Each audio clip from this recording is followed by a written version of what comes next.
I'm James Cherry, poet, writer, music impresario here in Jackson, Tennessee. We were raised on this local PBS station, whether it was Sesame Street or the Electric Company or Mr. Rogers. PBS and Channel 11 has always been an integral part of our life and our development. So let's keep this going. You know, whether there's funding or no funding, you can do your part today. Visit westtennesseepbs.org or WLJT.org. Please give now. How is WLJT Channel 11 funded today? And what has changed since our last conversation about public media funding? Hello, I'm Don McCory. Straight ahead on Tennessee is Talking, we're taking an updated look on how Channel 11 is supported and the future of local public television in West Tennessee. Let the conversation begin. We are rolling. Confirm record. Can we get a mic check? Check, check. Stand by camera 2. Take 2. Stand by announcer in 3, 2. West Tennessee PBS presents Tennessee is Talking. Let the conversation begin. Hello, I'm Don McCory, and welcome to Tennessee is Talking. As part of this disclosure, please know that I'm proud to serve as the Vice President of the Board of Directors of WLJT Channel 11. Today, we're following up on a conversation we had last year about how public television is funded and what it means for Channel 11. Joining us once again is WLJT's General Manager and CEO, Peter Knoll. Peter, thank you for being here and welcome back to the show. Thank you. It's been a while. Thank you. No, we wanted to continue the conversation because it is the number one question I get almost every day when I see people out in public is, how is Channel 11 doing? Yeah. So let me just start with that question. After our conversation, I guess was in July of 2025, what, if anything, has changed in the funding issue related to this local television station? So back then, our funding comes from 3 main sources: grants, underwriting from businesses, and individual donations. We get some of our grants. We get a state grant from the state of Tennessee, and we used to get a federal grant. And the federal grant was always our largest. Most of the time was our largest. It's almost $900,000. That's the one that was taken away every year. Wow. Now, the Supreme Court had a ruling recently that said they can't do that, or there was some court ruling, but the money's already gone. Congress has already taken it away, so that really didn't change the financial picture. So even though the legislator sort of reversed it, it was too late. Yeah, it's gone. And so we're not, that's not part of our budget moving forward. Can they add it for next year? I don't know. It's sort of, if you could predict Congress and what happens in D.C., you get a lot of money. Yeah. Okay. But so that 900, so that's gone. As I said, we were looking for new sources of revenue. We found a one-time only grant that the station did get for about $500,000. So it made up about a little over half of what we lost. We have seen an increase in local donations. That's great. And that's been wonderful. And we are so thankful to everyone who has said, yes, I want to step up to the plate and support Channel 11. Is it making up that $400,000 yet? Not at this point. Right. So we have also made a lot of budget changes. We've looked for ways we could run more efficiently, and we are running as lean as we can, but we have not changed our commitment to local shows, local content, local programming, our commitment to West Tennessee. We're actually expanding and doing more local programming, but that's where our budget priority is local content. Right. Let's go back just a little bit. And for the viewers who may not have seen the interview that we did in July of last year, let's talk about that funding issue again. Where does the source of money come from all the individual sources, and maybe what percentages that you get from each? Yeah, so our biggest funding source was our federal grant. it was about 40% of our annual budget, almost $900,000. Then we get a state grant from the state of Tennessee. That's about just under $500,000 that we get. And that has not changed. We still get that. And then our rest of our money comes from individual donations and underwriting. That's great. Okay. And our earned interest income. The station has money in CDs and money markets for major catastrophes, like if the tower gets hit by a tornado, things that are going to cost a lot of money.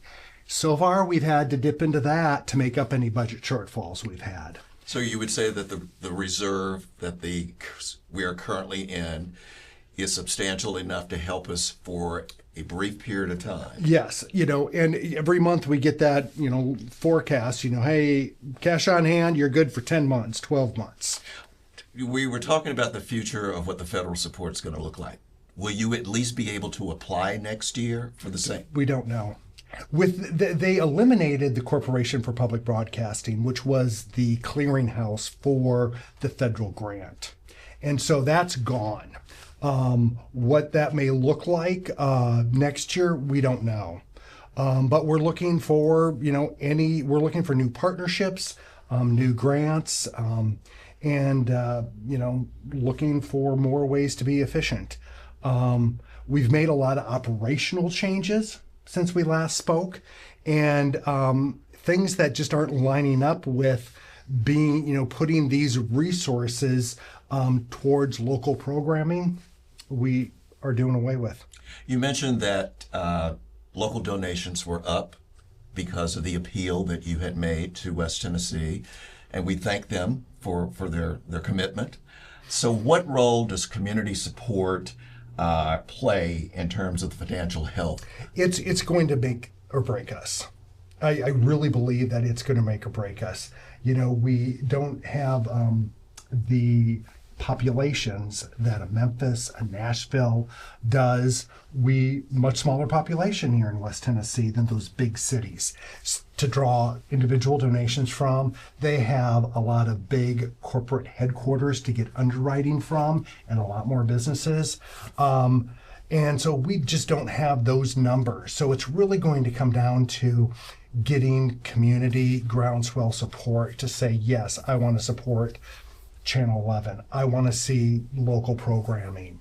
We just got done doing broadcasting and streaming from 4 communities. We were in Paris for the world's biggest fish fry. Oh, that's a big one. Yeah, we were in Dresden for the Iris Festival. We streamed to that. We were in Trenton for the Teapot Festival. We were in Humboldt for the West Tennessee Strawberry Festival. And we did we were there for the prayer breakfast, the Junior Floats Parade, the Grand Floats Parade, and for the first time ever, the Governor's Luncheon, which has never been seen in its entirety on video before. Is that a private event?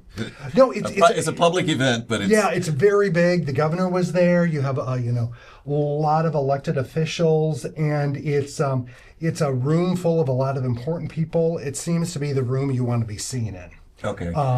And that that's available for us. And if people want to see these type of events, if they want to get this coverage, it's going to be important for them to donate. With all of these events that you were present for, that our viewing audience really enjoys seeing, they're costly. So do you have any pledge drives that are coming up that are in the works to help with getting the word out that donations are needed? We sort of have been operating under, we're always in a pledge drive. The old times where, hey, it's pledge drive week, we're always in a pledge drive. Almost every, break that we have once an hour, we are requesting people to give us donations to remind them we need their financial help.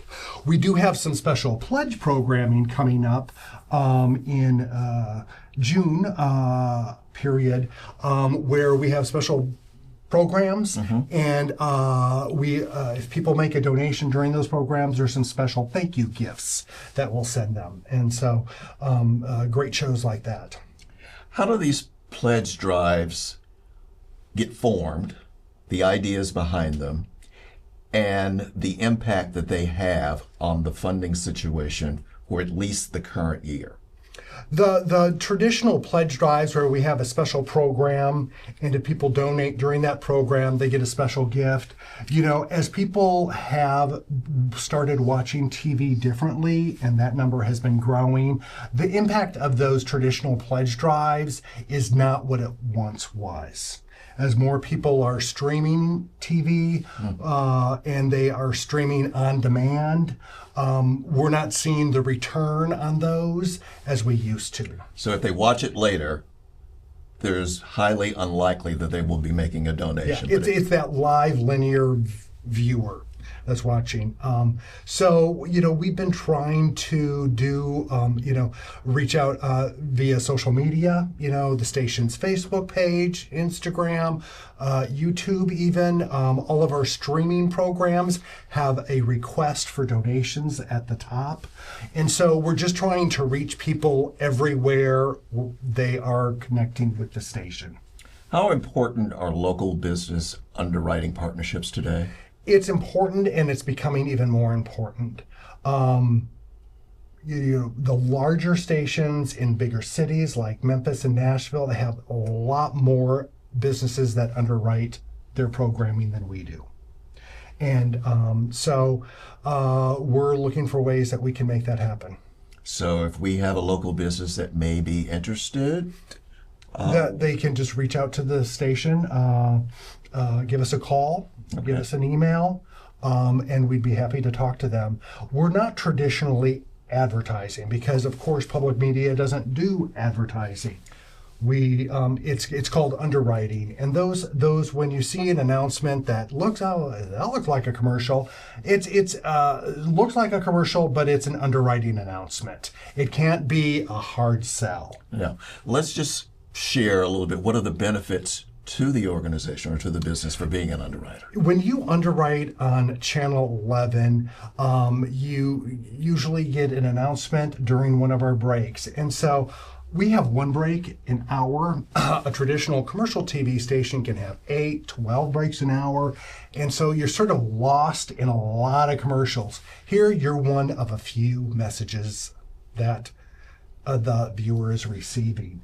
And plus, the people that watch Channel 11, they are an audience that is very desired. They tend to be more highly educated.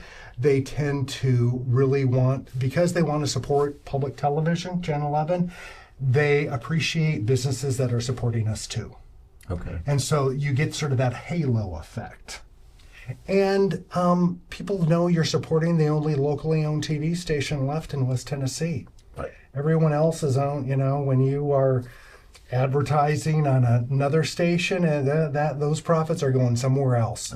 Ours are staying right here in West Tennessee. We're as local as you get. That's the importance of local television. Exactly. And the other thing about being local, when you support us, we try and make sure that we over-deliver on everything. If you underwrite a show, like we just had an underwriter, Jones Motor Company, thank you, for our Strawberry Festival Grand Floats Parade.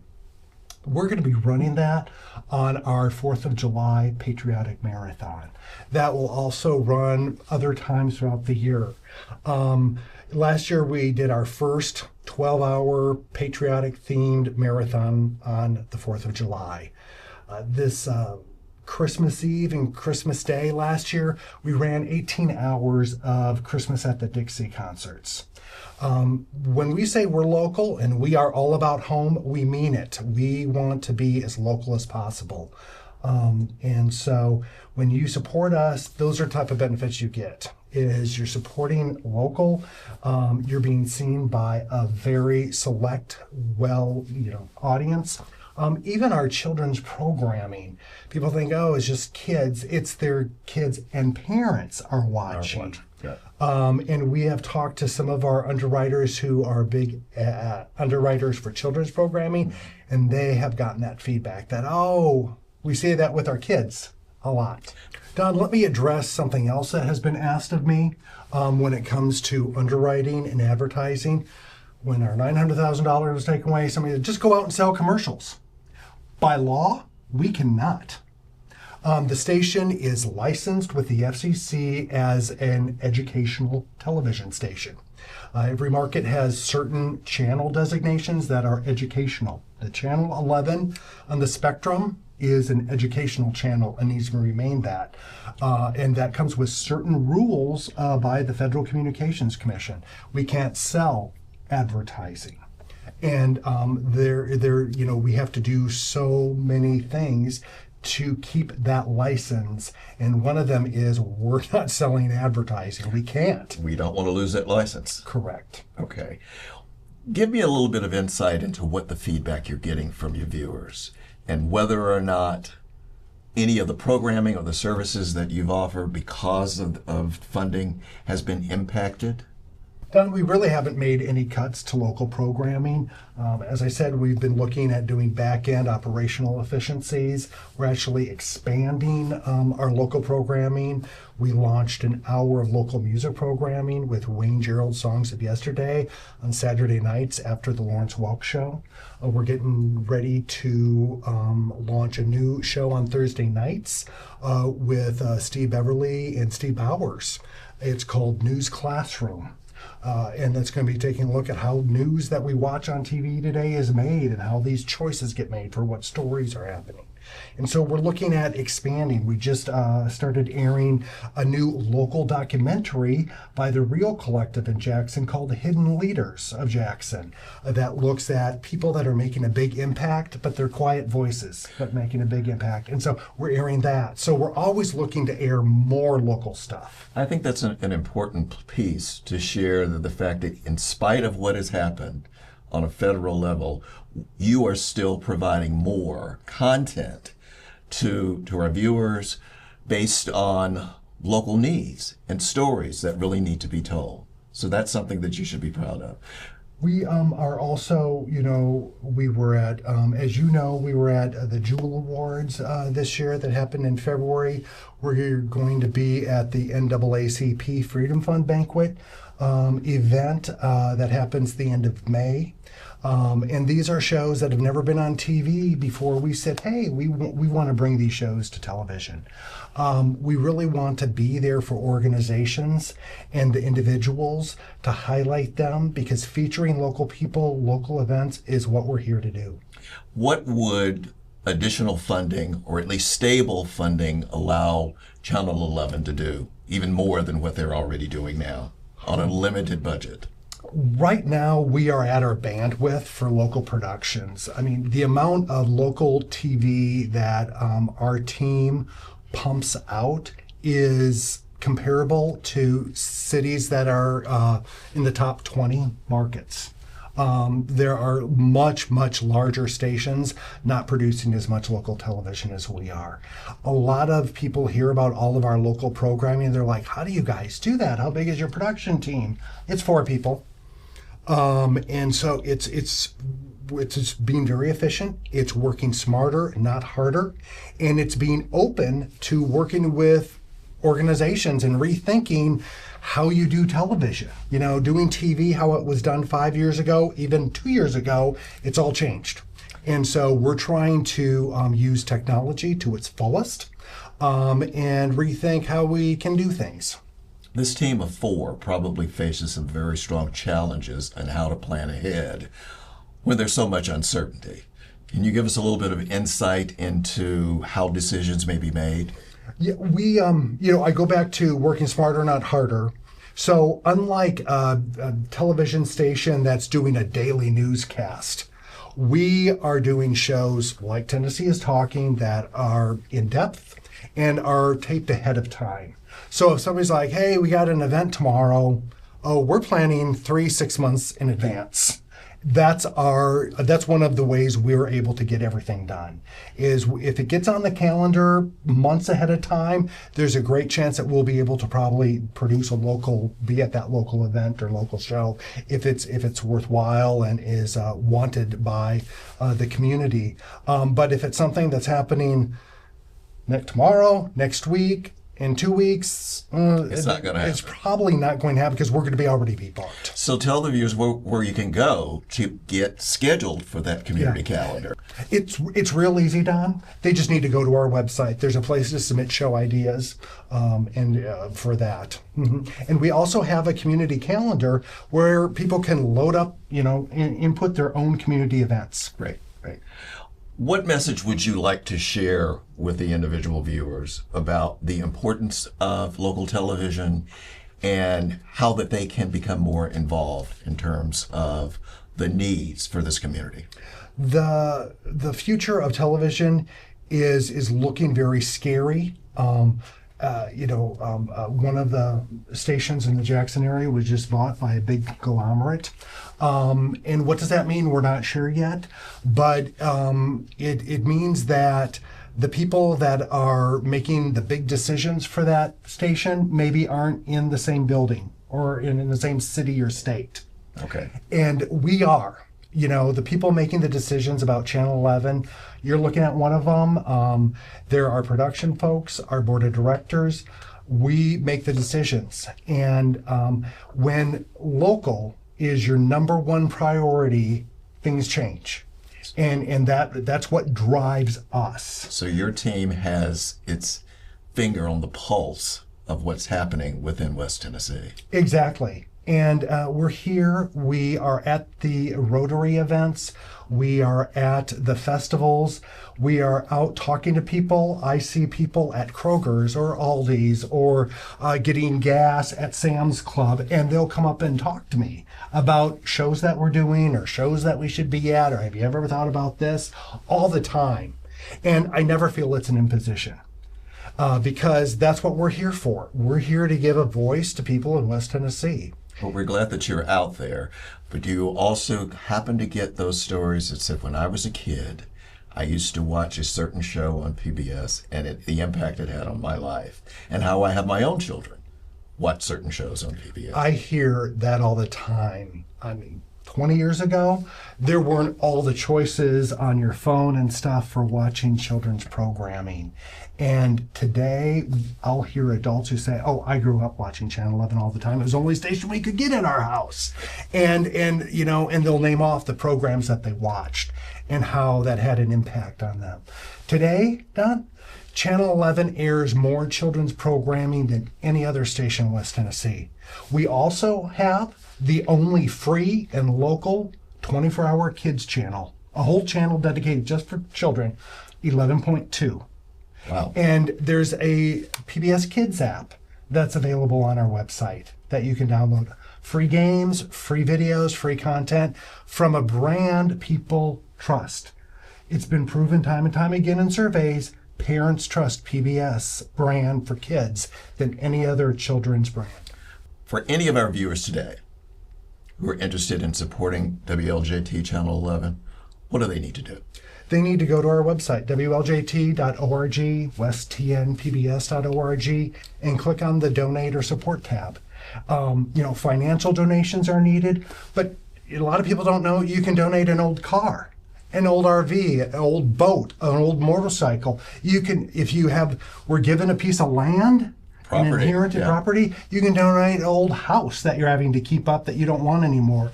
You can donate a piece of land that's not being used. We try and make it as easy as possible for people to donate. And I get you. I see the gas prices too. Times are tough. And any dollar that's donated, anytime we're spending station resources, I'm thinking of somebody who's sending us in a check for $5.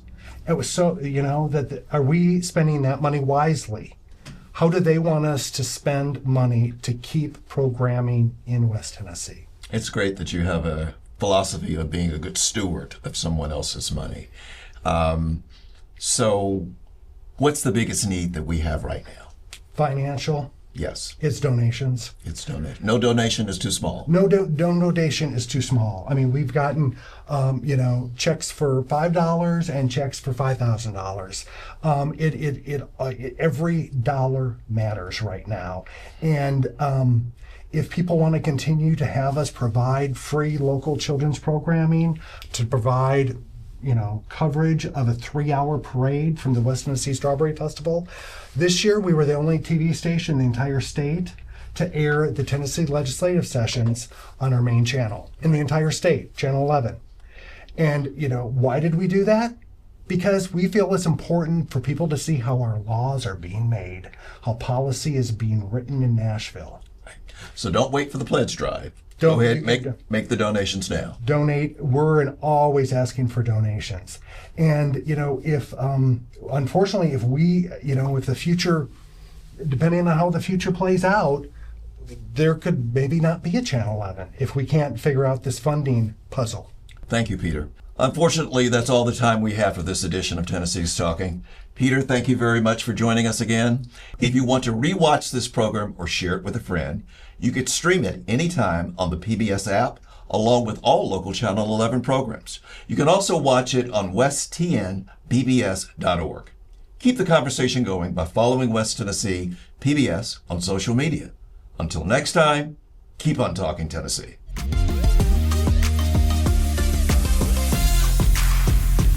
Do you have a topic you'd like to see discussed on a future episode of Tennessee is Talking? Maybe you want to be a guest and have something to talk about. Send your ideas to tnistalking@westtnpbs.org. Include all your contact information and let the conversation continue. When my parents left us their home, we weren't sure what to do with the property. Do you have land, residential, or commercial property you're not using? Donate it and support our station. You may even qualify for a sizable tax deduction. It feels good to be able to give back, and they would have loved that too. Your real estate donation can make a real impact.